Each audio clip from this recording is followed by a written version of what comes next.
Today we're breaking down the sound of Chris Lake, a two-time Grammy-nominated artist with 4 consecutive placements in the US dance chart top 10 and the founder of Black Book Records, which now ranks as the second biggest tech house label in the world on Beatport. This year he dropped his album called Chemistry, which was a massive success, and it shows that after 20 years plus in the scene, he still manages to stay relevant. I'm Nick from the Produce School, and today I will walk you through a Chris Lake style project and tell you everything from the bass, the drums and the vocals.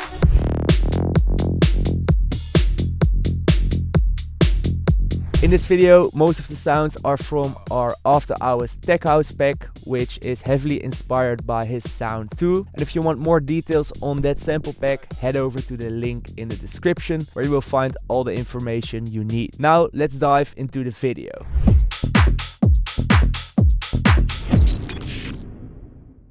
So as you can see, today I'm using Ableton since I was actually working on a project in Ableton. And by accident, I kind of got reminded by his sound and decided it was a really nice idea to do this tutorial. And Ableton also allows me really well to break down the whole project with all the automations in the same place. So I think it's just better to do it in Ableton today. And I'm going to start with the core of his new tech house sound. And that's the bass and the kick. So playing these together gives you a sound that sounds like this. The kick is quite fat and in your face while maintaining a lot of punch in the beginning. And this really creates that driving tech house sound. And then it's layered with a bass I made in Serum 2. And that bass is pretty straightforward. It's the I Can Has kick wavetable from the digital section, pitched down 2 octaves. Then we have envelope 1 shaped like this, slightly longer than envelope 2. So with the decay set to like 1.2 seconds and a sustain to -10 dB. Then envelope 2 is slightly shorter to get that more, because we link this to the filter, in this case an MG Low 24 filter. And if we would use envelope 1, this shorter envelope just makes sure that the filter automation goes a bit faster. And envelope 2 being this short makes sure that the filter automation is not too long, because then you would have quite a sustained sound. Want to play a bouncy rhythm with it, so then this is the way to go. Then we also have the velocity automation on the cutoff, which means that if I press the note harder,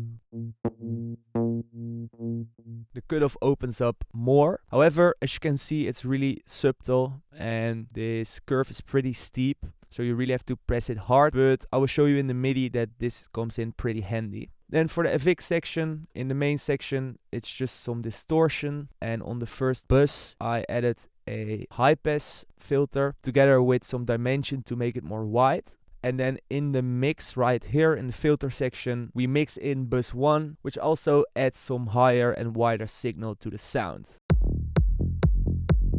There are also some automations on the cutoff. Then when we look into the bass MIDI, you see here that I played around a little bit with that velocity, and that just accentuates certain notes a little bit more. For example, these play on the kick, so I decided to put them a little bit higher so the highs come through a little bit better instead of the lows just kind of disappearing in the kick. And this makes sure you can follow the groove of the bass line really well.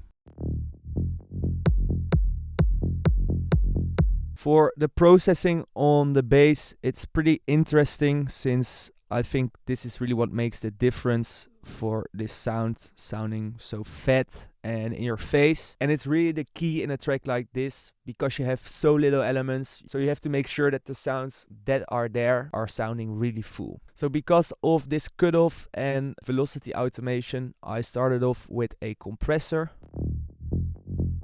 that just brings back the peaks a little bit to make the signal a bit more consistent. Then there is some soft sine saturation just with the standard settings. The soft sine saturator with a slight boost in the low mids on the color curve. Then a CQ from Soundtoys, which is a passive EQ with a little boost in the low mids, as well as adding some drive, so that makes it sound a little bit more warm. Then an OTT to add some more crisp to the sound, just to 15% depth, and I brought back the highs a little bit. Then there is a sidechain set to 100% to prevent any clashing with the kick. An EQ8 to roll off the highs that are too sharp. Then an erosion, which is basically a bit crush, which makes the bass more audible on mobile devices as well. And then a filter that we will use throughout the track.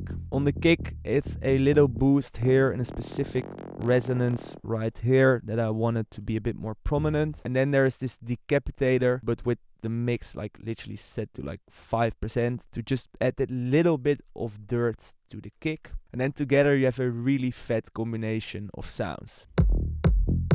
Let's now move on to the drums. And the drums without the kick and the bass sound like this. As you can immediately see, this style is really minimalistic, but you just have to make sure that you choose the right elements. So let's start with this snare layer right here. It's a loop from the After Hours pack. And it's quite hard, but also really tight. And then layered with this tonal percussion, which is not that loud, but just adds that little bit extra body to the layer. Then here for the processing, when I turn it off and when I turn it on, you see it adds proper amount of body to the snare. So first of all, for that I'm using a Trash, which is the isotope distortion plugin, and I'm using a preset from the drum section, which is called Drum Machine Enhancer, and I didn't do anything for the rest on this preset. Then there is a Spiff from Sound, the same developers as Suit, and it works in a quite similar way, but this is more for transient control. Same here, I just used a preset, which is the preset Add Punch to Drum Bus, and this just slightly boosts the transients of the sound. Then I got rid of some of the low end right here, while boosting some specific areas in the low mids and the highs. And then there is a short Valhalla Room set to 15% on 0.4 seconds, with the late size brought back a little bit. This chain makes a really big difference for this sound. Next we have the heads, and they sound like this. So first of all, a more driving head. I made this rhythm here in a drum rack, where there's one head that hits on the kick, but it's lowered in velocity. Layered with an acoustic head loop that plays on every kick to add slightly more transient to the overall sound. And then something interesting that I heard in his tracks is that he's not really using full acoustic head loops like a lot of people normally do. But he just takes out, for example, this acoustic open heads and then strategically places them, as well as this one. So with all the drums, you hear that they really accentuate the overall groove of the track, while they are really simple. So right now I used samples from the After Hours pack, but if you want to make these yourself, I would really recommend to check out this plugin by XLN Audio, which is basically a drum emulator, but more acoustic focused. And as you can hear, if I hit one of these crashes, and they are velocity sensitive, so this really allows you to make really cool loops that are perfect for this style. So this really shows you that you can keep your track really minimal if you choose your sounds wisely, as well as take care of your processing to maximize the potential of each individual sound. I forgot to tell, there's also this tom, which is slightly off beat right here, which just adds a little bit of extra groove. As you hear, in the first beat, the heads are cut out, and this allows the longer note of the bass to like give all the impact, and then all the drums come back in. And if you listened closely, I think that using these like acoustic open heads sparely actually contributes to the overall track being more interesting. It's more unexpected, but it just adds that little extra variety to the track. Then for the FX right here, to be honest, it's just some ambience effects. See, there's even a double one. Add a little bit of grit to the background. Since the track is so minimal, you can really play around a lot with this cutoff automation, such as in this transition part right here. Really minimal change, but it has a lot of impact on how interesting the track sounds. And that immediately brings me back to the arrangement right here. So in the first part of the track, it's simply the drums, and we shortened the kick. So instead of it being like this, you just shorten it back, and then you get like a really tiny soft top kick. I put a low cut on the master right here, and then you already introduce the bass. Then on the heads, there's a little high cut, as you can see, in that first part, and that opens up right when the bass and the kick actually hit.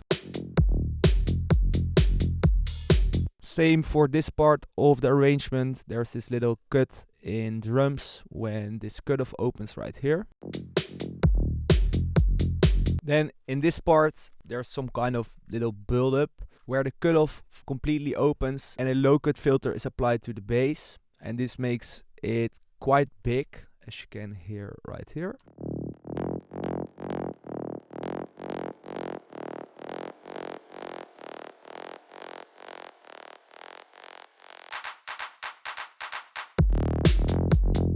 A little bit of endless smile on the master, just a tiny bit, to add some more intensity to the build-up. And as you can see, some risers and uplifters.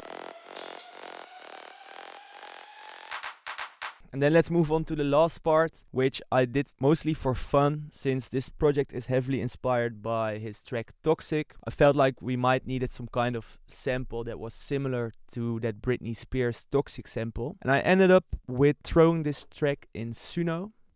And I asked ChatGPT to write a prompt in the style of Britney Spears Toxic, Poison, I don't know the original name of the track. And it gave me this prompt: driving electronic beat with dramatic Bollywood inspired string hook, layered female vocals, blah blah blah blah blah. Because I didn't want to use the original sample, and I was like, maybe this can come up with something cool. And then I actually got this string hook,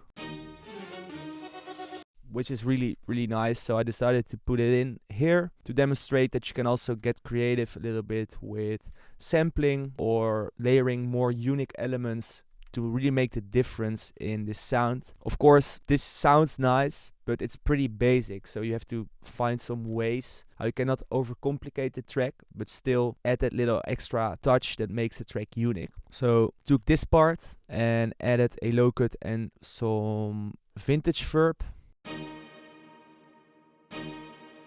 Then I layered that with a vocal from our pack. I like the way you dance. I like the way you move. And funnily enough, this already is also some kind of sweep effect, which sounded pretty nice. And then lastly, I took these vocal shots from the pack and placed them in like offbeats in the drop. And that's basically it for this project. Of course, you can fine-tune it in any way you like, but I think this really already demonstrates that you don't need much, but you need good elements in order to succeed in this style. And you can always still get creative with layering different elements. So I'll now play you guys the full track, and don't forget that this project is also available for free to download in the link in bio. So I will now show you guys what it sounds like.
you want to check out our Tech House sample pack after hours, make sure to head over to the link in the description. If you guys have any questions or suggestions, make sure to leave a comment down below. The next videos we will be recording are start to finish tutorials, so longer format where we will actually make stuff from scratch, as this is something that you guys also requested us to do, and we also really enjoy making those, so these will be coming soon. Probably this video is already uploaded when it's the new year, but I wish you guys all a happy new year and a safe celebration of New Year's Eve. For now, I want to thank you guys for watching, and I see you guys in the next video.